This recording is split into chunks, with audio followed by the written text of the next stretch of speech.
Today's my niece's birthday and she just went to college, so I thought I'd get her a laptop for her birthday. Now, I'm a student myself, but I still want to give her something special, so I searched for a great used laptop and I found a decent Toshiba. I sold my PSP and some other things so I can afford it. So there we were at the dinner table opening presents, and she opened mine and had this grim look on her face. "This is it? I thought you'd buy me a brand new one." "No, I can't afford it. It's the best I can do." "Well, I want a brand new one, not this. This sucks. Worst present ever." She then shoved the laptop and box across the table and it fell on the floor. I picked it up and walked out, and my cousin tried to stop me, but I just said I would never give her anything ever again. She even had the nerve to call back and ask for the laptop. What is the most ungrateful thing you've seen someone do? When I was 15, I was head over heels for this boy. We were together for almost a year, but most people didn't know behind closed doors, he was very abusive. I was already dealing with my own problems at home, and with this abuse, everything just piled up. And then one day I found out I was pregnant, and I wanted to keep the baby. Keep in mind I was 15 and had mental issues going on as well. But then when my parents found out, they were furious with me and my boyfriend. One day when I was looking for something, I saw my mom's computer about me being transferred. I didn't think much of it and I just brushed it off. After a really good day at school, I came home to two strangers telling me to pack up and we had to leave. I was extremely terrified and they grabbed me and my parents were nowhere in sight. A few plane rides later, we were in North Carolina for a wilderness program. I cried for days not knowing how to deal with the pain of being alone and pregnant. When the snow started coming in, I eventually got hypothermia and I fainted and I rolled down a hill. I was so scared when I woke up and kept asking how my baby was. I was bleeding badly and I was told I lost my child. From then, I blamed my parents because they knew this would happen. I became stronger and stronger and finished my time at the wilderness program before a year later When I was 27, my boyfriend proposed to me. We both have stable jobs and decided to plan the wedding immediately. Around the same time, my brother proposed to his 24-year-old girlfriend and they started planning for the wedding as well. One day, my future sister-in-law called me to see if we can go over wedding planning. That's when she told me if I could get married in the afternoon and that she could get married an hour or two later and then we share the reception. She said it'd become a great way for us to become sisters and that this will mean the world to my brother. In reality, I know that they aren't financially well off and she wants the fancy wedding without the fancy wedding price tag.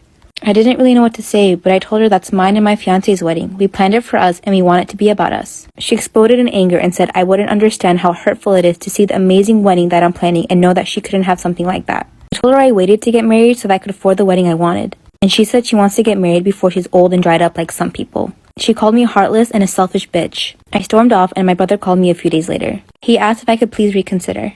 I told him I didn't want to share my wedding day and I wasn't sure if I even wanted his fiancé there. My future mother-in-law is the absolute worst person I've ever met in my life. I'm 30 years old and my boyfriend is 31 and we've been together for 8 months. He's the sweetest and most caring man I've ever met in my life, but the biggest surprise is when I met his mother. I'm a natural redhead, so when we sat down for dinner, she asked me if my parents had the same color hair. And then she proceeds to ask me, does the carpet match the drapes? I looked over to my boyfriend who seemed equally as shocked, but he didn't say anything. And when I didn't respond back, she said, don't worry, I'll ask my son about it later. She then went on to attack my appearance and said my hair was too curly and I really needed to learn how to run a brush through my hair and think about my appearance more when I'm out with her son. And when I lost my appetite, she told me it was a good thing that I'm watching what I eat because it would be a shame if I got any bigger. This was my first meeting with this woman, and as soon as I got into my car, I burst into tears until I got home. I told my boyfriend I needed some time. He went into apology overload, and this started by sending me flowers to my office every day and leaving me messages. He said he spoke with his mom and promised this would never happen again. With this reassurance, I decided to give it another chance. 2 weeks later, he invited me to come to a family birthday party. I met more of his family, and they were amazing people. His mother was avoiding me, and I had no problem with that. I went to grab something out of my purse when I noticed it was missing. I went and asked my boyfriend and he quickly began to help me look for it. He got this strange look on his face and he quickly went upstairs where I heard yelling and screaming. He came back down with my purse in hand. Turns out his mom took my purse so that she could take my license to run a background check on me. I thought it would be best to avoid all family functions until he insisted I come to a family reunion. I sat at a table with his sister and his cousins and his mom sat down as well. One of his cousins looked like my 12-year-old niece and I showed her a picture and that's when his mom began to laugh.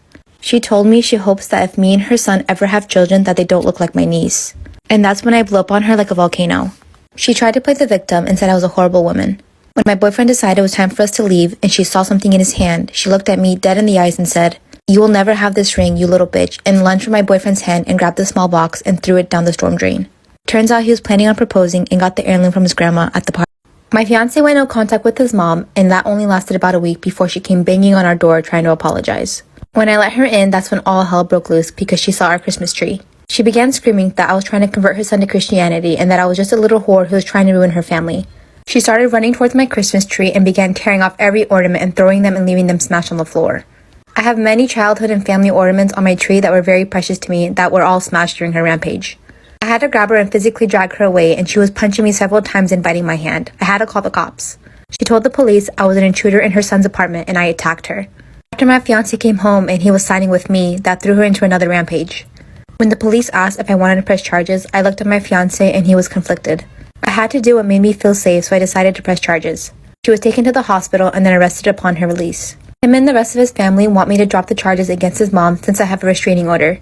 He said he'll stand by me in my decision, but doesn't want to see his mother go to prison. I'm so confused and conflicted on what to do. My fiancé and I postponed our wedding because his mother fell extremely ill, and so we're waiting until she's healthy enough to attend. My 17-year-old niece procrastinated in finding a dress for prom next Saturday, so she called me and asked if she could borrow one of my gowns. I work in the fashion industry and have amassed a small collection of black tie gowns that are reserved for events. I was happy to lend one out to my niece. They came over today, but I was on the phone with the client, so I just told them to go upstairs and go find something they liked. My cat knocked into a bag of flowers, so I was busy cleaning that up when my niece and my sister walked out of my closet. I didn't want them to step into the mess, so I told them I'd catch them on my niece's prom night. I went to see what dress my niece took, and I noticed that the white bag that contained my wedding dress wasn't zipped all the way, and I noticed my dress was missing. I called my sister, but she was avoiding my phone calls and immediately drove her to her house to confront her. They initially denied, saying they didn't know that it was my wedding dress, but that was BS because my sister was there when I picked out the dress and was at all my fittings. Then they changed the story and said that was the only dress my niece liked, and didn't think it was a big deal since it didn't really look like a wedding dress and they would have returned it anyways. I simply took my dress and left, and my niece was furious and crying, saying I ruined her prom. A little backstory for setup. My husband died a little bit over a year ago, and he had a substantial life insurance policy as well as successful businesses that I recently sold. My brother recently proposed to his girlfriend, and her family came over so that we could start wedding planning. At dinner, my future sister-in-law pulls out a 3-ring binder and starts handing out information packets about her wedding. She also had a page that listed all of the expenses she expected everyone to contribute to. I looked at her and said, "You expect me to contribute? That's hilarious," and I was met with a stern gaze from my brother. "Oh my god, you're serious? Yeah, that's not happening." Cue the meltdown from the bride-to-be. Her dad speaks up and says he's giving $70,000 for her to do as she pleases. I get up to leave, and she gets in my face and said it's all my fault. I have the money, so I should be willing to spend it on her because she's going to be family. I just laughed, looked at my brother, and said, "Good luck with all that," and walked out. Ever since then, my future sister-in-law has been blowing me up and calling me names and telling me how awful I am. I know in my heart I'm not the asshole, but my friend seems to think I should contribute just to keep the peace in my family, which I don't really care about at this point.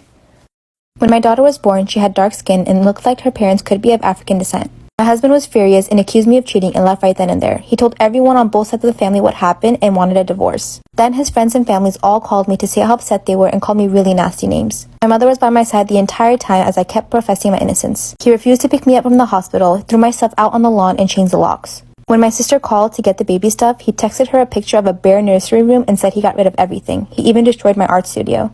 Eventually, he agreed to do a paternity test, and he was 100% the father. No one could believe this, so he did it again, and he was the dad. One of his cousins did the ancestry thing and found out there was 30% of African in their family. This made Jim's paternal great-grandmother admit to having an affair around the same time Jim's grandfather was born, and because he could pass as hers, she just assumed her husband was the father. Since then, he's been reaching out and everyone has